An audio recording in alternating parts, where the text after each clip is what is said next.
Jadi setiap benda-benda bertuah, tempat-tempat bertuah itu masih disakralkan sama warga sini. Ini kayaknya ada tombak ya.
Kalau ini Pak, ini lurus. Ini akses pendakiannya ke Merapi. Ya, jadi kampungnya Mbak Marijan ini kampung teratas wilayah barat berada di radius kurang lebih 4 kilo dari puncak Merapi. Jadi kalau pendakian ke Merapi itu menempuh jarak 4 kilo, memakan waktu kurang lebih 7-8 jam untuk naik ke atas. Jadi aksesnya cuma trekking jalan kaki. Ya, karena untuk kendaraan motor ataupun mobil cuma bisa sampai sini. Nggak ada ojek berarti ya? Nggak ada. Jadi,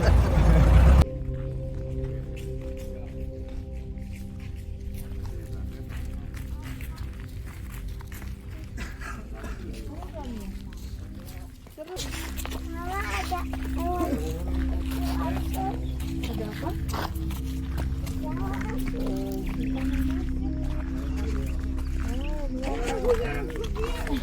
Suara-suara apa?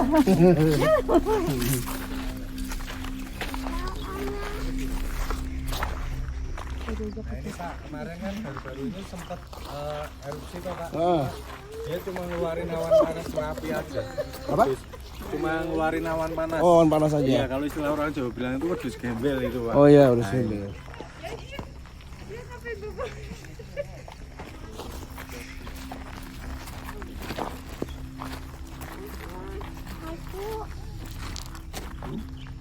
Oh iya, bisa.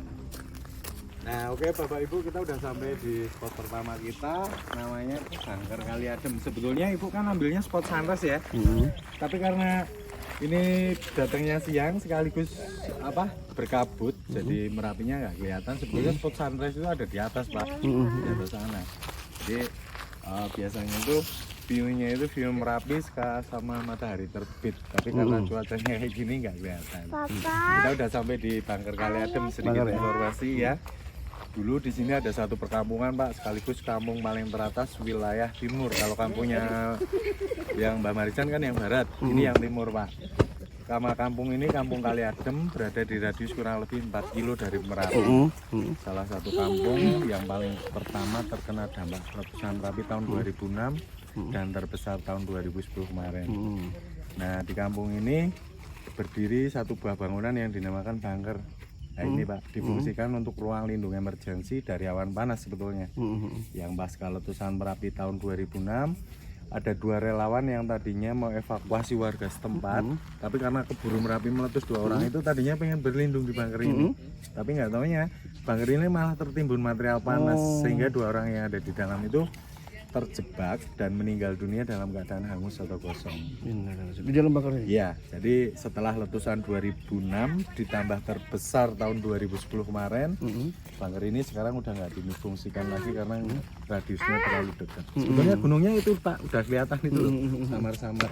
Oh, sama ya? Iya, jadi udah menjulang. Jadi di bawah, di belakang warung ini itu dulu perkampungan yang terbilang udah padat penduduk Pak. Di sini? Iya, Cuma ya itu sekarang setelah letusan 2010 terus sampai radius 10 kilo mengarah ke bawah, izin untuk tempat tinggal lagi udah nggak boleh.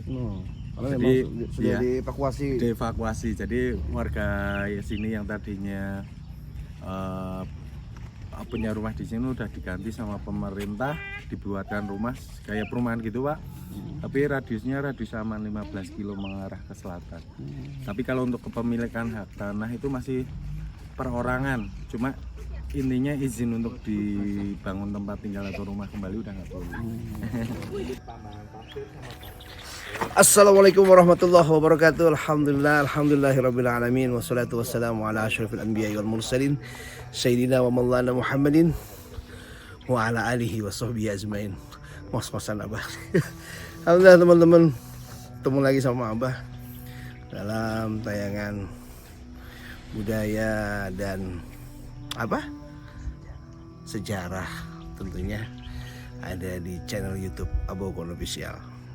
Oke, nah Abah sekarang ada di tulisannya Bangker Kali Adem di Kabupaten Sleman, Yogyakarta. Setelah kemarin Abah dari Gunung Kidul, Abah merapat ke sini. Persis di belakang Abah adalah Gunung Merapi. Ya, Gunung Merapi kondisi habis hujan soalnya ya, jadi tertutup kabut. Nah ini di bawah ini bunker teman-teman. Nanti Abah ajak teman-teman ke tempat beberapa. Ini ada museum, bunker, dan nanti ada beberapa tempat lagi yang Abah ajak teman-teman untuk mengingat fenomenalnya di tempat wilayahnya Bah Marijan.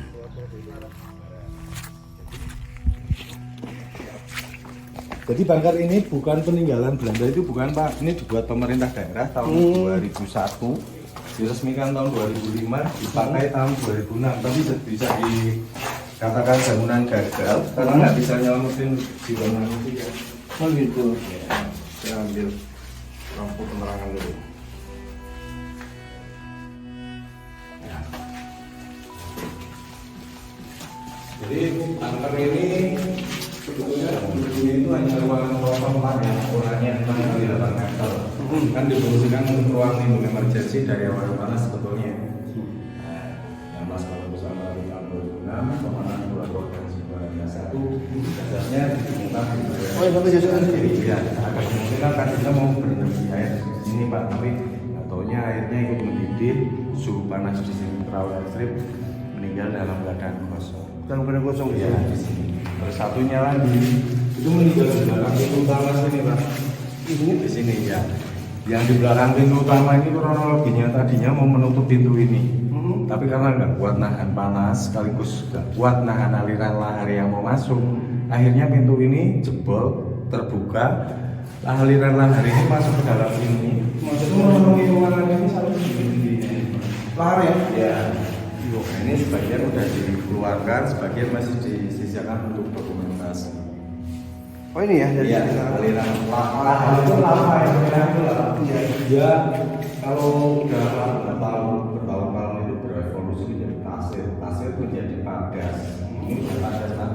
Terus akan menjadi Batu ya? Iya, volume-nya. Kalau untuk aliran lava pijarnya itu cuma sampai sini. Kalau yang sampai radius 10 gitu awan panas atau wedus gembelnya kalau istilah tajam. Nah, terus yang ruang ini sebetulnya ruang peralatan di situ sudah tersedia semua Pak di sini. Di sini? Ya, mulai dari kotak P3K sampai tabung oksigen itu semua sudah tersedia di sini. Cuma semua sia-sia karena suhu panas di sini terlalu ekstrim. Jadi panasnya itu kurang lebih sekitar 800 derajat Celcius itu sampai bisa melebur sebuah kaca atau beling Mas. Nanti habis ini kan kita ke museum. Nah itu isinya itu foto-foto dokumentasi pasca tragedi Merapi. Jadi apa yang saya ceritakan nanti akan terbukti di museum dokumentasi museum itu.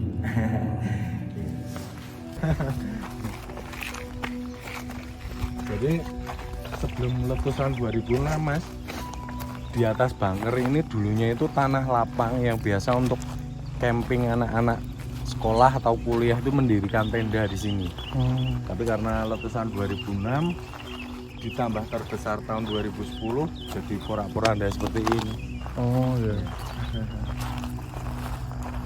Di sini Mas? Iya, jadi untuk areanya dulu di sini itu tanah lapang. Jadi sebelum letusan 2006 di sini tuh lebih ke kawasan wisata hutan pinus sebetulnya. Oh, jadi Banyak. seperti campground lah ya? Ah iya, jadi banyak hutan-hutan pinus ya gitu. Cuma setelah letusan 2006 pohon pinus besar-besar itu pada tumbang. Hmm.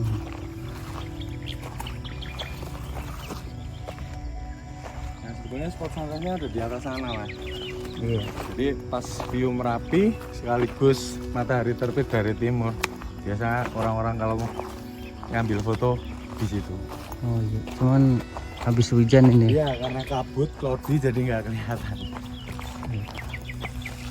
Next time lagi. Ya.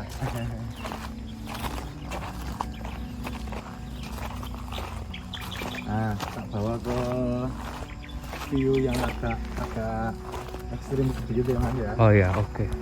Dekat kan sini.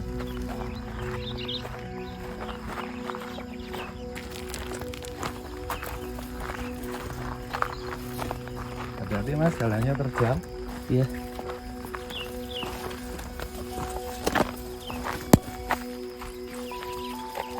Kalau sama bapaknya sama ibu ya saya nggak berani bawa ke sini. Oh iya. Soalnya yang view yang mau kita datang ini jurang tinggi ya. Oh iya iya.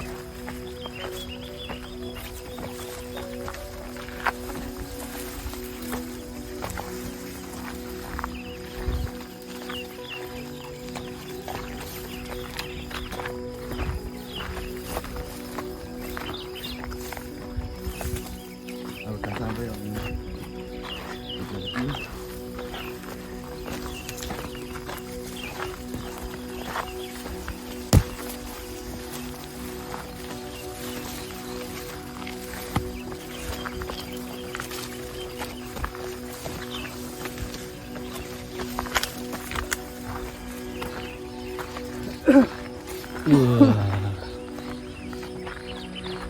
Hati-hati ya Mas ya. Siap. Nah, ini sungai utama Merapi, namanya Sungai Gendol. Tapi sungai yang tak berair Mas, hanya sungai aliran lahar Merapi sewaktu-waktu Merapi aktivitas atau meletus. Jadi pas letusan 2010, letusan terbesar kemarin, sungai ini membawa aliran lahar Merapi yang berupa pasir sama batu itu melewati sungai ini, Sungai Gendol namanya. Ya, Mas. Iya. Tanamnya labil masalahnya. Ya habis hujan. Nah dari 100% itu 60%-nya itu warga sini aktivitasnya ada di sungai ini untuk mencari nafkah, itu mencari pasir, material pasir atau batu itu untuk dijual. Karena kualitas pasir di sini itu memang bagus, sekaligus nilai harga jualnya juga tinggi. Nah ini. Nah kalau pas cerah, view Merapi ada di depan, bagus Mas. Iya. Sunrise di sana ya. Iya. Matahari terbit dari timur, view-nya Merapi. Kalau untuk foto biasanya biasa diambil siluet gitu Mas. Iya.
itu dari Semarang, Solo, Klaten, Purwodadi itu ambilnya di sini. Ambil di sini pasir ya.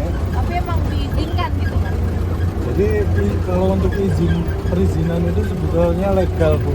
Boleh nggak boleh, karena ya itu mainnya uang Bu. Ya. Sama penguasa sini. Ya. Nah di sini tuh Bu itu ada dua cara, satu manual, satu pakai alat berat. Oh gitu. Ya, kalau yang manual Pak itu dihususkan untuk warga sini sekaligus untuk perbaikan ekonomi mereka. Betul. Tapi kalau yang pakai alat berat itu biasanya udah dikelola swasta atas izin pemerintah daerah setempat. Nah itu sebetulnya yang rusak Pak. Itu yang rusak ya. Ya sebetulnya penambahan di sini udah terlalu over Pak. Iya. Iya itu namanya manusia adanya cuma kurang. Ya.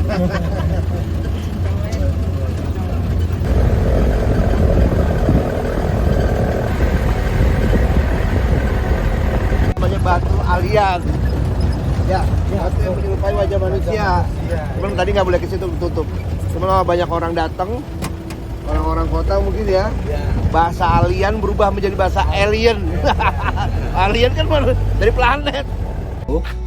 Itu banyak hewan peternak warga, salah satunya sapi yang mati sia-sia karena belum sempat terevakuasi. Evakuasi. Iya Pak, karena lebih diutamakan untuk penyelamatan jiwa dulu. Padahal hampir setiap rumah di sini itu rata-rata pelihara sapi perah. Sebetulnya kan dievakuasi juga Pak. Iya. Saking banyaknya ada yang belum sempat. Monggo kalau mau foto ya. Iya. Oke Bapak Ibu, kita udah sampai di spot wisata kedua kita, namanya Museum Mini Sisa Hartaku. Sedikit informasi lagi, di mana dulu di sini juga ada satu perkampungan Pak, yang jaraknya agak jauh, itu radius kurang lebih 7-8 kilo dari Puncak Merapi. Tapi masih salah satu kampung yang terkena dampak letusan Merapi tahun 2010 kemarin. Kampung ini bernama Kampung Petung.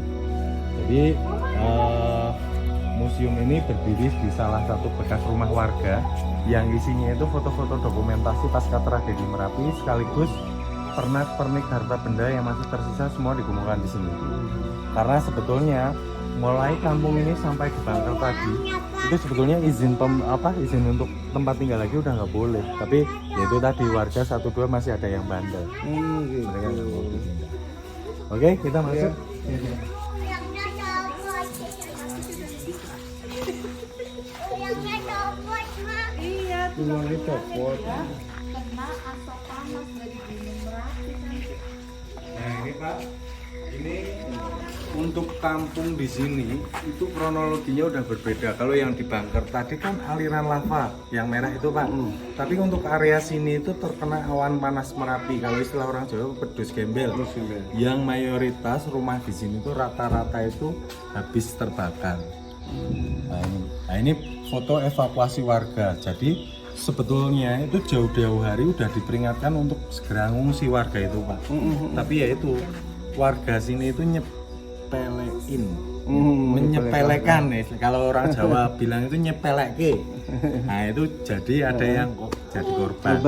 Jadi letusan Merapi 2010 itu kemarin jumlah korbannya cukup lumayan banyak. Itu ada 300-an jiwa lebih yang meninggal. Tapi kalau khusus untuk kampung ini itu ada 32 jiwa yang meninggal. 30 jiwa. Ya, itu dimakamkan satu liang lahat atau massal, tepatnya ada di sebelah barat, nanti kita ngelewatin juga. Nah ini ada di ikon Jogja, kala itu hujan abu beserta gerimis jadi kelihatan kayak salju Pak. Jadi ketebalan abu vulkaniknya itu di jalan raya itu mencapai kurang lebih sekitar 2-3 cm. Ini di Jogja ya? Iya, ini di Tugu Jogja. Kalau kita pijak itu debunya beramburan kemana-mana ini. Jadi debu ini bukan salju ya? Iya. Nah yang kita maksud lava pijak itu ini Pak. Jadi aliran lelehan yang merah ini cuma sampai Bangker aja, nggak sampai sini. Kalau yang sampai sini, nah ini awan panasnya atau wedus gembel ini.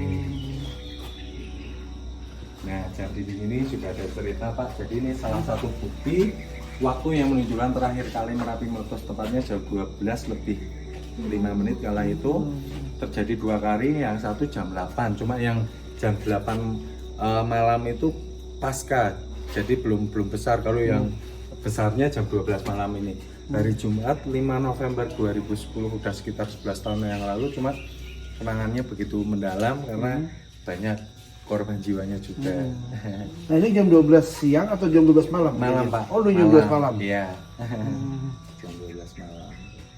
Jadi Merapi itu kalau emergensi Pak untuk warga di sini itu dilihat dari alam juga nomor satu. Itu banyak terjadi gempa-gempa kecil, kalau istilah orang Jawa bilang itu lindu. Lindu Ya, betul.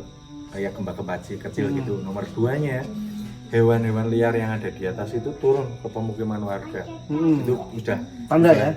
Udah tanda. Nah itu. Masalahnya kalau Merapi kan ya nggak Merapi aja sih, semua gunung itu kalau meletus kan kayak bertahap Pak. Sedangkan kalau istilah dari apa ya, dari bahasa apa enaknya itu bertahap, kayak ada dari status siaga, waspada ke awas. Kalau yang udah level awas itu udah nggak boleh ada aktivitas. Berarti ada tanda-tanda dulu ya sebelum ada yang letusan yang sangat dahsyat tuh, ada lindu dulu atau dari hewan-hewan binatang liar itu turun ke bawah. Iya. Oke, next kita ke. Nah ini juga ya masyarakat ya? Iya, jadi pernak-pernik peralatan rumah tangga atau dapur yang masih tersisa semua dikumpulkan di sini. Ini lele-lele semua Ya, nih. otomatis kalau barang yang terbuat dari plastik itu tentunya akan mudah meleleh. Nah,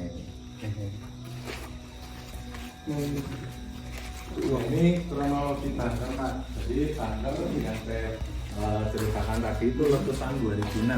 Tanggal sebelum kena letusan itu seperti ini Pak. Yang di atasnya itu tanah lapang Kak, saya ceritakan tadi. Itu biasa buat camping anak-anak sekolah. Jadi pas letusan 2006 itu ada 2 relawan yang tadinya mau evakuasi warga Pak. Tapi karena keburu Merapi meletus, 2 orang itu tadinya pengen berlindung di bunker ini. Tapi nggak taunya bunker ini malah tertimbun material panas. Ini yang tertutup ya, setelah dibongkar ya? Iya, sehingga 2 orang itu terjebak dan meninggal dunia itu tadi. Ini pas kamu ambil jasadnya, evakuasi itu Pak. Ini aja nunggu 4 hari Kak, 4 hari Pak, karena nunggu tanahnya labil dingin dulu. Nah, itu. Pas saya habis meletus ini 1-2 hari belum pada berani naik. Tanahnya masih panas Pak. Oh ini Ya.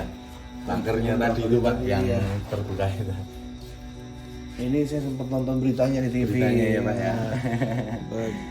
Oke, next kita ke Nah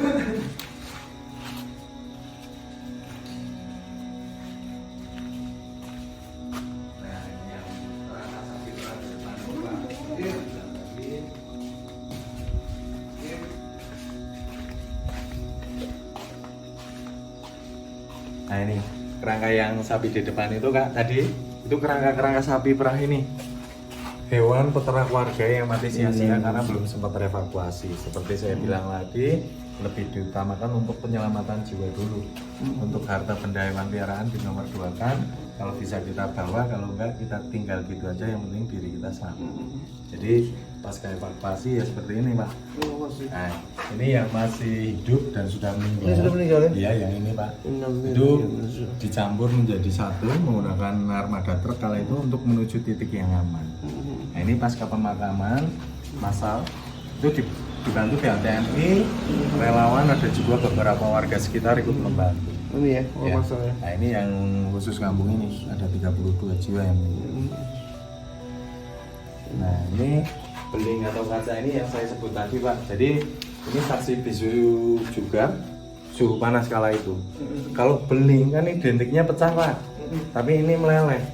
Oh ini beling ya Pak? Iya, bisa dibayangkan betapa panasnya suhu kala itu sampai bisa melebur sebuah kaca atau beling.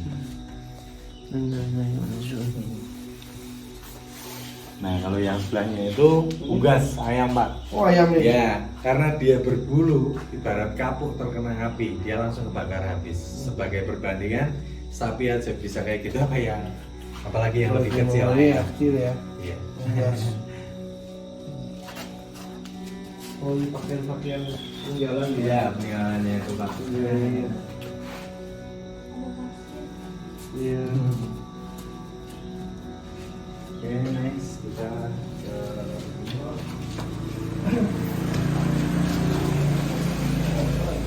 ya, Jadi istilahnya ada juga mungkin apa mukjizat yang ini gitu loh Pak. Al-Quran, Masya Allah, nggak kebakar Al-Quran. Nah kalau yang 2 kamar ini sifatnya agak sedikit supernatural atau mistis Pak.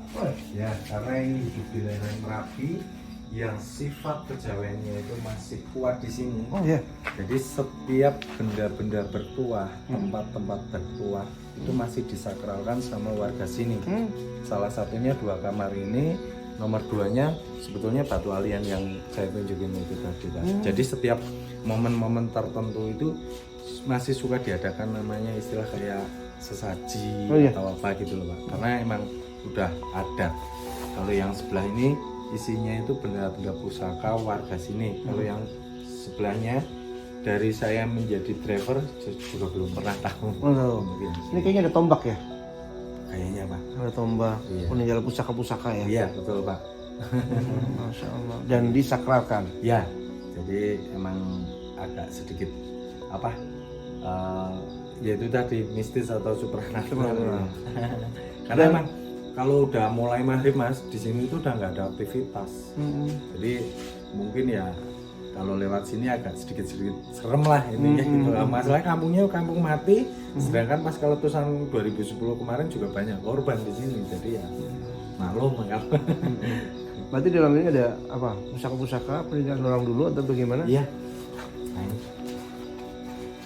itu. Oh boleh dilihat ini Pak? Iya. Kalau yang satunya dari saya itu juga belum pernah tahu. Bekas tikar. Oh untuk pusakanya tuh. Ada pedang.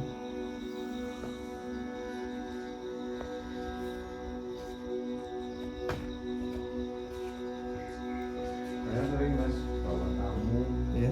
bawa tamu yang istilahnya yang dia tahu flashback kejadian saya.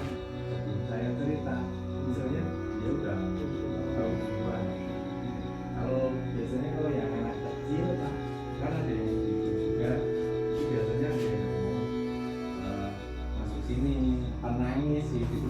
Maksudnya saya udah apa sering ngalamin kayak gitu bawa tamu yang Oh bagian-bagian sakral ya? iya. Terus kayak di bunker itu tadi Pak, di bunker itu kalau orang indigo dia tahu posisinya si korban itu di mana, lagi apa. Kalau katanya sih itu merintih kesakitan karena apa? Panas. Kepanasan luka bakar itu katanya. Oke, next kita ke timur Pak. Nah kalau yang ini Pak, ini lebih ke pernak-pernik peralatan rumah tangga atau dapur yang ada. Kita semua ada di dalam. Ini kalau atapnya udah di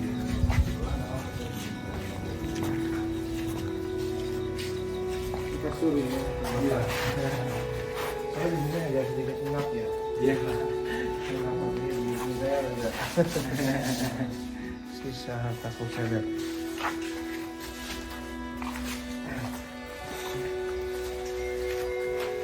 Itu masuk. Mana sih Mas ya? Ini apa termasuk bagian dari alat-alat tradisional seperti gamelan ya? Karena erupsi juga ya.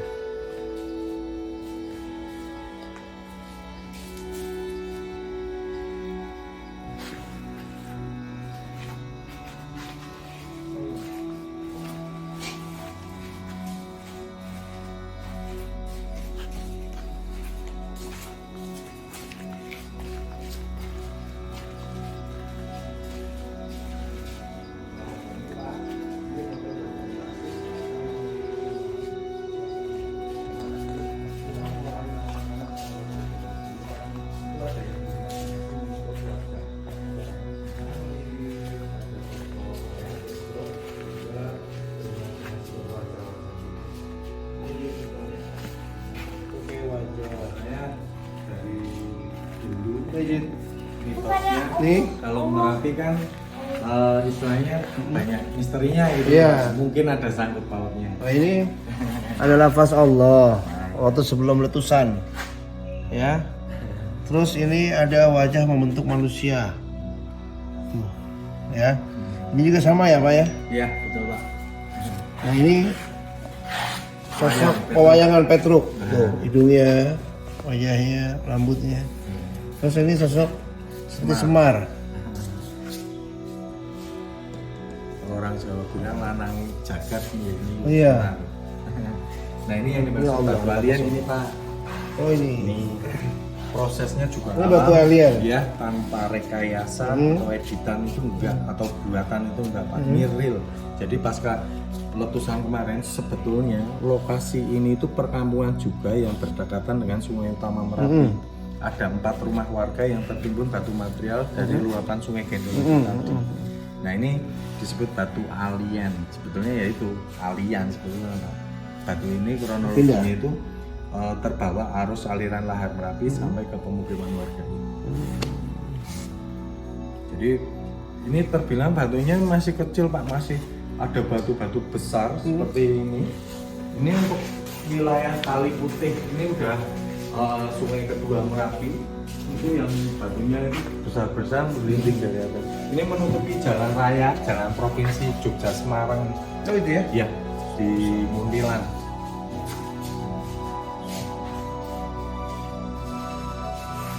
Jadi replika rumah ini dari sekarang sampai sini kurang lebih seperti ini dulunya Pak. Ini rumah yang ada di sebelah barat, ini yang sekarang kita pijak, ini gas kandangan di sebelah. Replikanya kurang lebih seperti ini dulu. Nah kalau yang sebelah sana ini Mas, ini kronologi dari kampungnya Mbak Marijan yang kita awal berangkat tadi Pak. Ya. Jadi kampung Mbak Marijan ini berada di kampung paling teratas wilayah barat. Bedanya Bangker sama Bangker tadi kan timur Pak. Cuman kalau tempatnya Mbak Marijan itu ada akses untuk naik ke puncak Merapi tadinya. Nah ini kronologi Mbah Marijan itu jadi korban letusan 2010. Jadi Mbah Marijan itu tadinya mau dievakuasi pakai mobil ini Pak. Dikendarai 2 orang, 1 wartawan, 1 relawan yang tadinya mau evakuasi Mbah Marijan. Tapi karena Mbah Marijan tidak mau, keburu Merapi meletus, belum sempat mobil ini turun udah terkena awan panas Merapi. Beserta 2 pengendaranya juga ikut meninggal. Itu dari wartawan FIFA kala itu, yang 1 relawan. Nah, itu. Bersama Mbah Marijan ikut meninggal juga. Nah sekarang pengganti Mbah Marijan itu diamanahkan sama putranya sendiri. Jadi emang turun-temurun Pak. Ini putra Mbah Marijan nomor 3 namanya Pak Asih. Beliau yang mengangkat Sultan Hamengkubuwono yang sekarang atau yang ke-10. Kalau yang Mbah Marijan kan yang ke-9 Pak. Nah yang sekarang yang ke-10. Nah ini pemukiman warga yang dapat gantinya ini Pak. Yang tadinya rumahnya kena-kena dibikinkan seperti ini. Ini sebelum permanen, kalau yang sudah permanen kayak gini. Oh diganti dengan Iya. pemerintah, ya. Iya. Jadi kalau untuk kepemilikan hak tanah area sini itu masih perorangan, cuma sebetulnya izin tempat tinggal lagi udah nggak boleh. Ini ya tempat Mbak Marijan ya. Iya betul Pak. Masuk Mbak Marijan ya. Iya. Nah ini Pak, sebetulnya KRB Merapi ini kawasan rawan bencana Merapi. Jadi sebelum letusan 2006, sebelumnya Pak, itu kawasan rawan bencananya itu cuma radius 5 km dihitung dari puncak Merapi. Tapi setelah letusan 2006 ditambah letusan terbesar tahun 2010 meluas hingga radius 10 km ini. Sebetulnya izin tempat tinggal lagi udah nggak boleh untuk area sini. Oh, udah nggak boleh ya? Iya, tapi ada toleransi dari pemerintah daerah yang harus steril, benar-benar steril itu mulai dari museum ini. Tadi 7 sampai 8 kilo ke arah Bangker itu tadi. Kalau sini sudah lebih aman. Aman Pak, aman. Cuma di Iya. sini yang Iya. agak sedikit berbahaya ya. Masalahnya luncuran awan panas atau wedus gembelnya ya ini perkiraan sampai 10 10 kilo. Iya.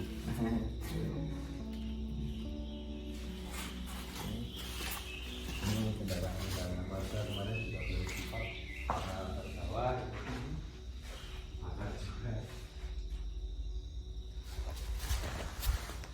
Oke, mungkin Bapak mau lihat-lihat kembali atau foto-foto, monggo silakan. Sudah.